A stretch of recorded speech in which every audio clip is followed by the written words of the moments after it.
Hello and welcome to your Virgo January 2020 reading. Hi, I'm Nigel Saint James. For those of you who are dropping by for the first time, for those of you who are subscribers and who come by regularly, great to see you back. Thank you very much for your loyalty and for your interest in the channel and the content that I produce for you.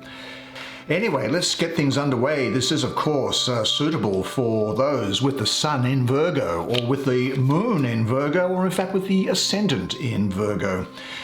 As a matter of fact, if you have a lot of planets in your natal birth chart in Virgo, then this will probably, well, in fact, not probably, this will also apply to you. But just check out the other aspects of your chart and the readings for those. Of course, the yearly readings have been uploaded and you can access those via the playlist on my channel to see what's available for you for this year ahead. But now we're doing January. Now I'm using a deck which my daughter gave me. She found it in a flea market, and what I've noticed over the time is that it has a lot of I Ching hexagrams in it. It also has the Nordic, the Viking runes in it. It also has mystical lettering from the Kabbalah and ancient Egyptian mysticism, as well as North American Indian mysticism associated with it and with the imagery. So the type of reading that we get in it is actually sometimes different to that which you would ordinarily expect to have. Certainly I respond to this deck in a way which is different to the way in which I respond to, in fact, all the decks that I use, I respond to them differently. There was a very pretty deck that I had in the December readings, for example, which you can access on the channels because they're put together in a playlist, and you'll get to see the artwork in that, and you'll see that this reading is different to those and also different to that in the yearly reading. But let's see what there is in store for you, shall we? My dear Virgo, highly talented and attractive Virgo. All right, let's get things underway. This is coming out, whatever it happens to be. The Tower card, that's interesting. That looks like a building in my city. The Four of Swords is there. This has come out, whatever it happens to be. The Ten of Cups, most excellent indeed for you. This has jumped out. The Ten of Swords.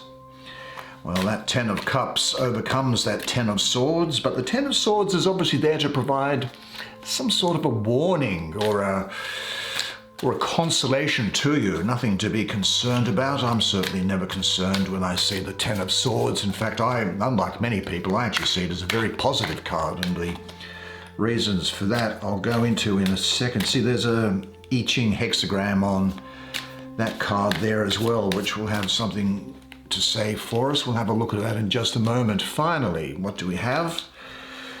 We have Bridget of Ireland, the daughter of Cups in the North. Well, fascinating, fascinating. Come down, sit down next to me, have a good close look at these cards, and I'll do the reading for you. Okay, let me just get the vibe. You see, this spread is a very good example of the reason why you should not just take at first glance what the card traditionally or in tarot books actually says it means. When you are an accomplished tarot practitioner, you learn to look at the different positions of the cards in relation to one another, the interaction of the elements with one another, naturally the psychic impulse that you have, but also the spiritual energies that are at work. And I'm going to look at this first card here as an example of that, which is the Tower. But before I do that, notice, you see, sometimes see the Ten of Swords and they go, oh, this is all drama because it's headed up with the title of Ruin. Well, it's just not the case in this spread. It has other cards around it which are called Success or Truce or Peace, things about love and things about breaking things away, allowing you to have a new start. But let's have a look at this Tower, shall we? The Lord of the hosts of the mighty, Mars in full attack mode. Well, here we know it's Mars because there is the glyph of Mars. And here we have a building. It almost has a technology reference, doesn't it? That today we tend to place our faith in technology much more than we do in our own heart or our intuition. But have no fear, this card is saying, because there are blue skies which are above and the sunrise is below. But let's have a look at some of the more interesting aspects of this card today, because these elements here have turned up and they provide particular insight into what is going on with the card itself. And let me deal first with this top right hand element here, which is a rune. Now the runes were the alphabet of the Vikings, and legend has it that the king of the gods, Odin, hung upside down from the tree of life for 9 days and 9 nights without eating and without drinking, and while having pierced himself with a spear, and he gazed down at the foot of the tree into what was called the Well of Erd. Now within the Well of Erd resided some women known as the Norns, and what they did was they wove the fate of women and men and of the gods themselves. So the Norns, these women, were in fact in Norse tradition the most powerful creatures in the cosmos. In any event, at the end of the 9-day period, and this tree of life also housed the 9 worlds of Viking religion, the different realms that the spirit goes through. Odin, after 9 days' sacrifice, and there's a poem that says, "I sacrificed myself unto myself," which is interesting. The runes began to materialize in the waters of the Well of Erd, and they made their forms available. Now these forms weren't just symbols for human sounds that we use in our ordinary alphabets, but they were windows into cosmic consciousness and into the mind of God itself. Now this first rune here, I see that as being Algiz. This, for you, is a rune of protection. It tells of a fortunate new influence entering your life. You should follow your instincts now, since they will hit the mark. Friendships, I think, are also in the picture. Either new or old friends will lend you useful assistance, useful counsel, and be good to just have good long conversations with, I think. Now this rune, Algiz, is often a prediction of an opportunity someone is going to give you.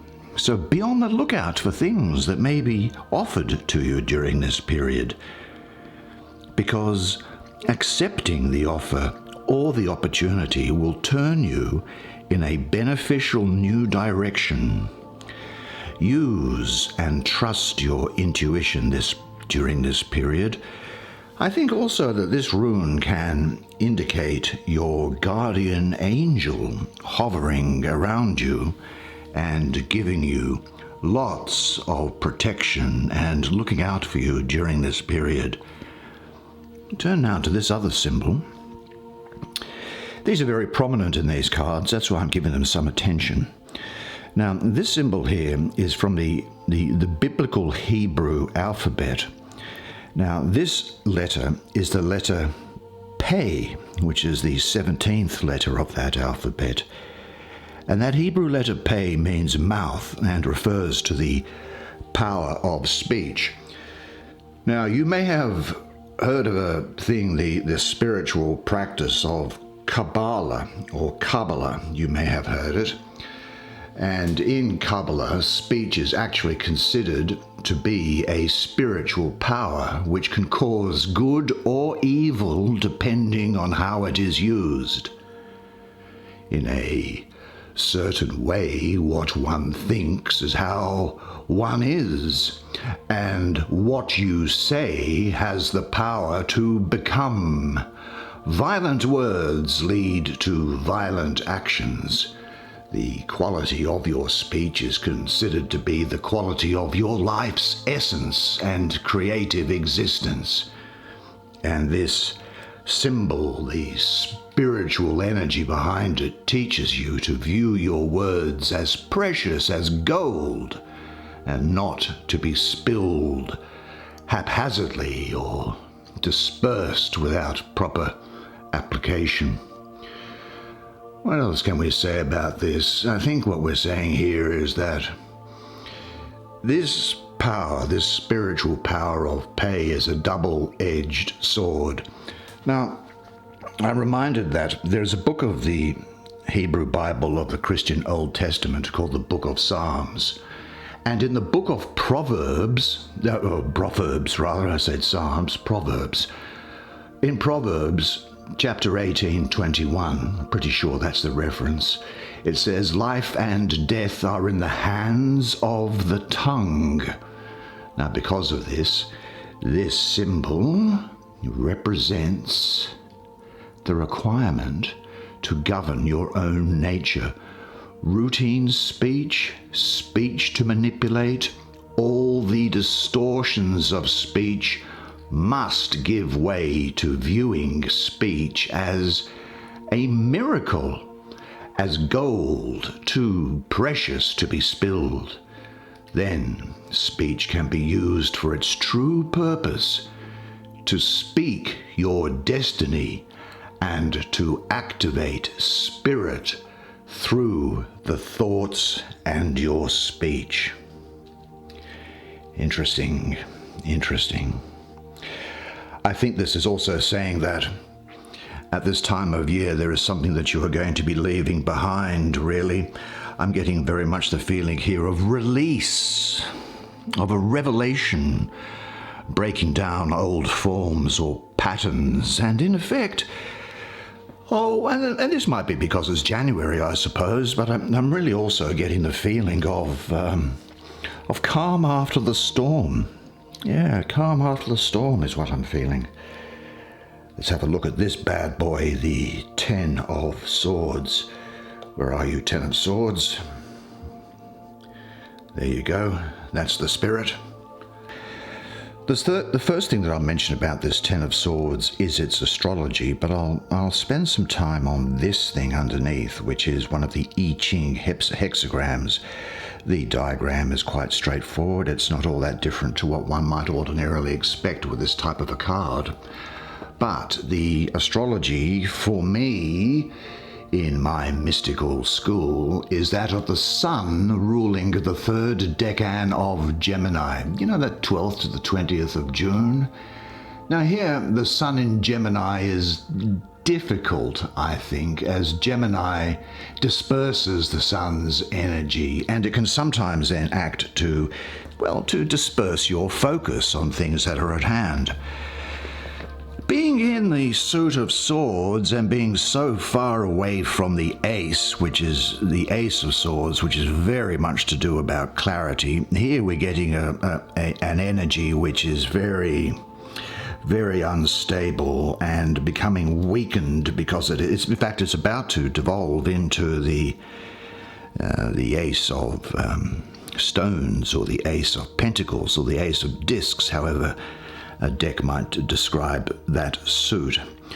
And so the energy is quite weak, but the focus is entirely on the intellect here.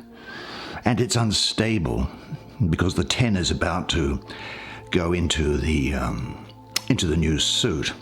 So you might think that it is destructive, but I think what it is saying to you is that you need to look at where the fears in your life lie and change the way that you are dealing with them. Now, this isn't surprising to me that this should have come up for you because, of course, it is January and it is the new year. And what we see is often people taking resolutions to say, I am going to change things, because this, when I see it sitting on top or sitting below, as I say, this card, which is the Tower, there is a great degree of change which is coming through here. In some way, you know, I get the feeling of it's almost like a divine energy coming in through your soul and burning out anything that is fake. There is something of a metamorphosis going on. And this card, I think, is just continuing that flow of energy. It's not a negative energy, it's a very positive energy which is going through here. But let's have a look at this I Ching hexagram that's there, because you may or may not have seen these before. Now, the I Ching is probably the oldest magical form of divination that we have record of. Clearly, people have been pursuing magic for hundreds of thousands of years. Now, when you see a thing like this, you see some broken lines and you see unbroken lines. Excuse me. Well, the unbroken lines are the feminine, the broken lines, rather, I'm looking at this one on the bottom, are the feminine principle, and they are yin, and the unbroken line is the masculine principle, and that is yang. And so when we look at I Ching hexagrams, we're looking at the combination of the yin and yang energies and to what together they mean. There are different ways of approaching these hexagrams, but I'm going to look at this as a whole, because as a whole, it is, I think, got something to say to you. And as a whole, it produces the hexagram which, well, I think is Khan, which is relinquish. So relinquishing those things from the past is what I'm getting. I think that what this is saying is that Khan reveals how you explore a path even when it feels dangerous or unsettling. Whatever your question, there is an element of needing to go deep below the surface to uncover what is really happening, no matter how unsettling that might be. There is a temptation sometimes to stay away from doing that because of fear or it might not be comfortable. But in every heroine's journey, just when success is on the horizon, the villain appears. So will we fight or will we flee? Will we allow the challenge to teach us something? We are told not to persist in an old way. Let me pull it out now so we can see it in connection with the other cards. What was I getting from there? Yeah, I think what this is saying is don't push on with things in an old way, even when you might understand what the new way might be. This is similar to what the mystics in the past have called the dark night of the soul, where life seems to engulf us in confusion and we give up hope. But that is just for a second. And I'd ask you this, can you honestly look back and not see the meaning for any challenges that you have faced? Yeah. You see, very often the thing which turns out to be the villain in your life has actually often taught you the most, hasn't it? And you rise above what you consider to be danger, and that allows you to go deeper into your own psyche and emotional dynamics. But however you decide to proceed, after a time of meeting, the scary bits, you will become much more sincere in your outlook. This is what is meant by, if you are sincere, you will meet with success in the Chinese tradition. Now, Khan is a time of testing. Now, there's nothing wrong with testing per se, at all. Nothing wrong with testing. Clarity as the underlying cause can be a message that an old outlook can no longer serve the new person that you are becoming. And I think in this year you are becoming a new person. This spiritual energy, Khan, is the keeper of what I would call the night self, and embodies that part of you that knows exactly who you are and where you need to be. Trust the process at play in your situation, and I think also pay attention to your dreams at the moment, because even nightmares, God forbid, but even nightmares are a positive sign that authentic power is being returned to your psyche. the hidden or shadow side of life is every bit as important as what you see by daylight. This is the ultimate heroine's journey of self-discovery. If you can awaken to how you project the past upon your experiences, you will discover that fear is a fertile garden, and once transformed, becomes that place where dreams are planted and become reality. Let's have a look to see what there is. Well, where shall we go next? I think it is really suggesting to us that we should go over here, because I think that there is a resolution which is coming from these changes that you are undergoing, and it is in this card. Oh, it's got another I Ching as well. Let's have a look. The Four of Swords, the famous Four of Swords. Well, this Four of Swords is saying to me that I think that there is something coming up now which is actually going to be a bit of a time of rest from aggravation and stress for you. The astrology of the, well, I'll pull it out now because I'll go to the I Ching later. The astrology of this for me is Jupiter ruling the third decan of Libra, about the 14th to the 22nd of October in Libra, and that would be the third decan, I'm sure, yeah. Now, Libra tries to find balance in your life, and the need for balance can sometimes induce unrest, because you've got to give up something, you know, you've got to balance, you've got to lighten the load with something. And Libra can sometimes also, it has to say, engage in or produce something which might be called indecisiveness on your behalf. But I think you're going to sort through all those problems, because you've got really good cards coming through with this Ten of Cups, which is a central energy, and which I'll probably finish on. I'm thinking what this is saying to you is that, and before I get to the I Ching, that there is a need for you to take a bit of a break from a stressful situation. Well, January is a good time to do that. There's lots of, during the holidays, people call them a holiday, but really you need a holiday from a holiday, don't you, sometimes? Some ability to go and recharge your batteries, sort of a mental health breaks.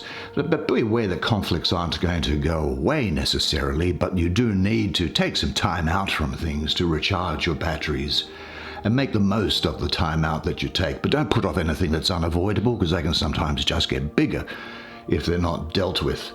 But trust your intuition to know when enough rest has been obtained for you, and make the most of the break to be at your strongest when you need to face the issues which are at hand. See, I love the number 4, because the number 4 for me has an association with Jupiter, right? The largest planet. It's the great benefic Jupiter. It's about luck. It's about expansion. It's about joyfulness, but really, ultimately, just good luck for you. And remember here also, you might remember in this card here, we were talking with this rune that I think you've got your guardian angel looking around you at the moment, so it's a good time of year for you, I think, this time, and you might well just have some good luck. Now let's have a look at this I Ching. Where are you? I'll take that a little bit out of focus so we can have a look at it. Now, looking at this I Ching, I have a yang, and it's all yings sitting on top of it. Well, in the whole, that hexagram is in Chinese fu, which means return. The action is to go back. Oh, look, sometimes you need to stop and go back with things. Now, this can arise when you've taken the wrong course or the wrong path and you need to return to where you started.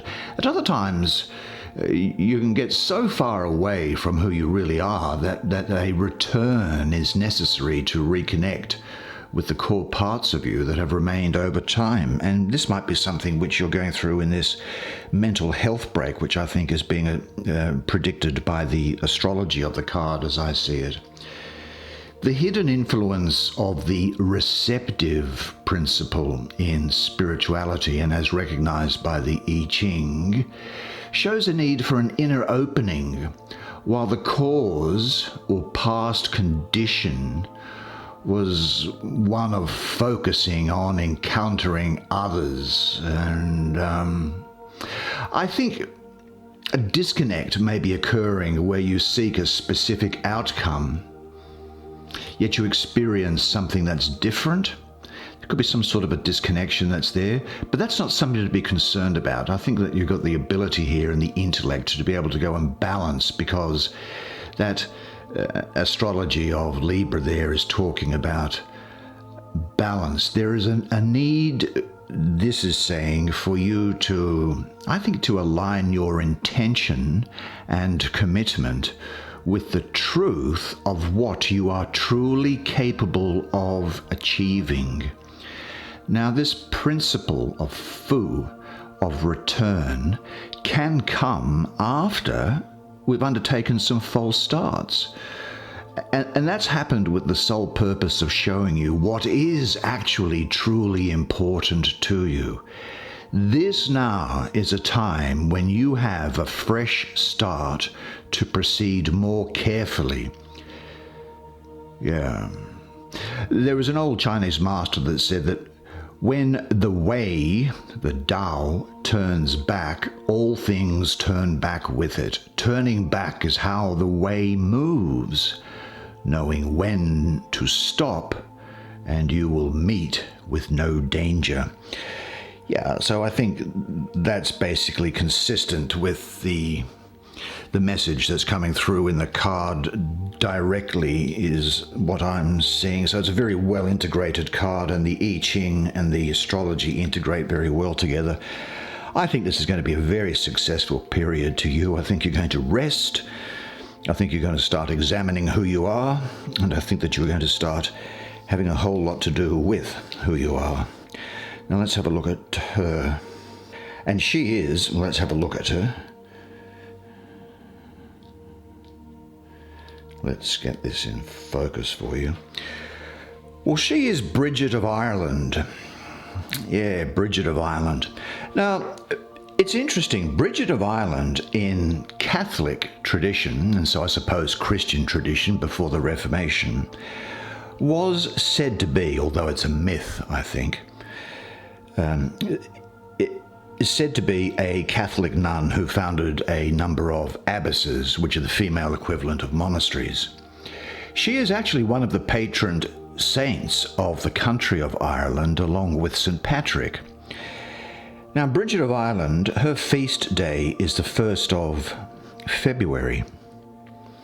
But what is even more interesting about this character, the Bridget of Ireland, is that prior to Christianity coming into Ireland, the native inhabitants of that country, the Celts, and also it's the case that it was within the countries of Wales and Scotland as well, they actually had a pre-Christian goddess called Bridget, who actually was celebrated on the 1st of February as well, because the 1st of February was seen as being halfway between the winter solstice and the spring solstice in the northern hemisphere. So she was about birth and regeneration and all the like. And I think what happened was that the Catholic Church just came in and just jumped on top of that legend to make itself attractive to the inhabitants of the land. But Bridget of Ireland was a long-standing Celtic goddess of fertility, who was the harbinger of the spring and fertility and growth to come, and she was later adopted by the Catholic Church. The daughter of Cups in the North, well, as the daughter, she's very much about earth, and Cups is about water. Now, there's no intrinsic difficulty with earth and water together in her case. In fact, those elements are friendly, although they're passive. Now, I really get the feeling that, now of course court cards can be both male and female, but I get the feeling that she's a young woman, someone who's very gracious, probably voluptuous, I'm getting, gentle, sweet, kind, romantic and sort of dreamy. I think it's somebody who could well be younger than you or round about the same age as you, has these sorts of characteristics about her. And if there is somebody that's around you at this time, I think that person could well be a Scorpio. It may well be a Sagittarius or a Libra, or somebody whose ascendants are in those signs. And I think what she does is that she represents the earthy part of water, and in particular the faculty of crystallization. She represents the power of water to give substance to idea, to support life. And I think that you'll have that ability to actually make things happen, to bring substance to the ideas here. The character of the woman herself, I think, is really infinitely gracious, sweetness, as I say, voluptuous, really female, although it can be a male, but somebody who kind of lives in a world of romance and in the perpetual dream of rapture. Now, superficially, she might be thought to be lazy and indifferent to what's going on, but I don't think that's the case. I think that she's somebody who really does just get about what she does quietly and gets on with it. Now, I think what this is saying is that you may well find that you are very romantic during this period and are, in fact, quite, this may be a part of this sort of process that you're going through, is that you're starting to feel gentle and starting to look at what are the things that really matter in life. And of course, probably the thing that matters the most in life is love and relationships, because if you don't love, life just flashes by and then you die. But I would say that although you're having a period, I think, of rest and recuperation, don't just give everything up and become a dreamer and stop engaging in life. But stay grounded, because, as I say, she really does have the ability to make things tangible. What I also think is the case here is that she is saying to you that it is quite okay to be dependent on others during this period. Now, you give a lot out. You give a lot, very often without what you think is a proper return. Nevertheless, it's quite proper for you to, at this time, look to be comforted, to be nurtured by other people, and do so without having any bad feeling or conscience, pangs of conscience about that, because it is intended that this is the case. Well, here's a tremendous card. Let's have a look at her, the Ten of Cups.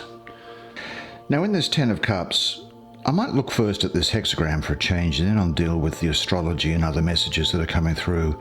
It is a yin, a yang, and then everything else is yings there. Okay, this is sheng, which is basically means pushing upward. It's about ascending. Sheng describes a situation requiring an extended amount of sustained effort, and the results may not immediately be readily visible. It's kind of like a small tree which takes years before it ever provides any fruit or provides shade. At the same time, though, it's focused on growth, so unless the situation is one of growth, it can't move upward. It can also be a message about patience and authentic interaction. Generally, events happen so fast that we lose touch with the flow of what we're doing, don't we? We can become a part of routines that have nothing to do with our fulfillment. Situations unfold that are the result of past actions that are forgotten, even. Like the patience that would be required to observe the growth of a tree, you need to get back to the moment in conscious awareness, really, of what you are doing and why. So therefore, this thing here, sheng, pushing upward, pushing upward can mean a message to slow down and become mindful. Well, that's really what we were talking about here in this Four of Swords as well. So it's not, well, there are no coincidences in these things, are there? I think that this Shung focuses on purposeful action and asks that you examine the situation to see if real growth is occurring. Pushing upward can also be a message about the need to leave a deteriorating situation that is no longer serving you. The emphasis for you should be on healthy growth and not one of ignoring deterioration. There may well be a promotion or other opportunity to expand outwardly that's being presented here, but then I think we're getting opportunities coming to you from elsewhere as well, weren't we? Yeah, I can't get over what a great month this is for you. But these things usually are quite consistent. I've found in my readings with the astrology as I look through Tarot, because I see here Mars, right? Mars in the third decan at 20 to 30 degrees of Pisces, the 9th to the 19th of March. Now Mars is disruptive, and so it conflicts with the peaceful Pisces. Yeah, because Pisces doesn't like conflict at all. It's quite spiritual and head in the clouds sort of a thing. I think what's going on here is that, first of all, I'd have this affirmation in mind before I mention these other things which are coming through, and it is that life really does give me all that I need to be happy.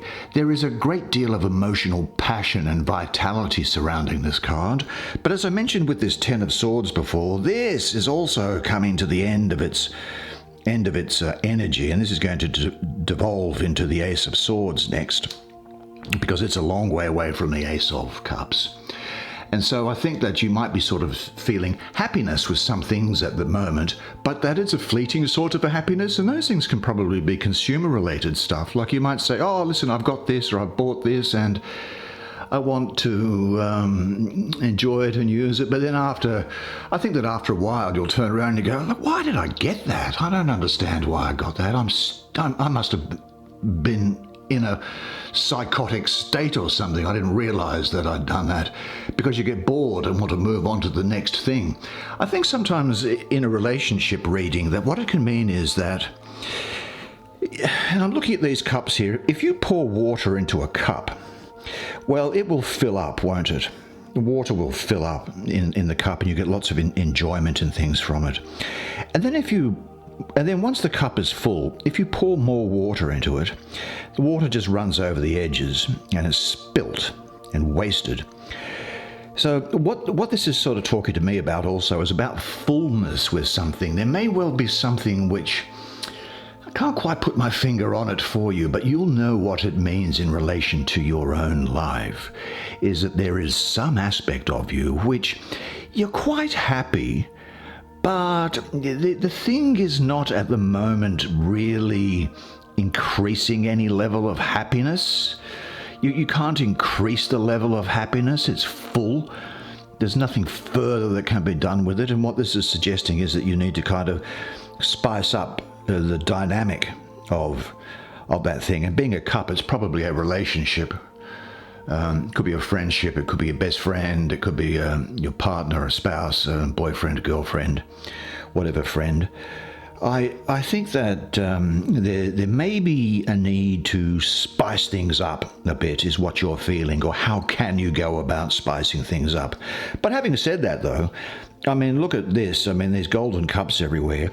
This is talking of you, of having really a state of complete happiness, but being aware, just as this I Ching hexagram was saying, to just be aware. Don't turn your eye away from something, because there is the potential to make things even better and more satisfying and you do have the power behind you to do it, and you do have your guardian angel, as this Viking rune said, hovering around you. There is no time like the present, and what a fantastic present this January is for you. That's the way it is for you this month. Well, there you go, January 2020. I have to say this, that you were absolutely fantastic during that reading, and I loved doing it for you. I think this is going to be a great year for you, and have a fantastic January. And all I have to say is this, and remember always that you are a legend, and I look forward to seeing you again next month. Until then, bye for now.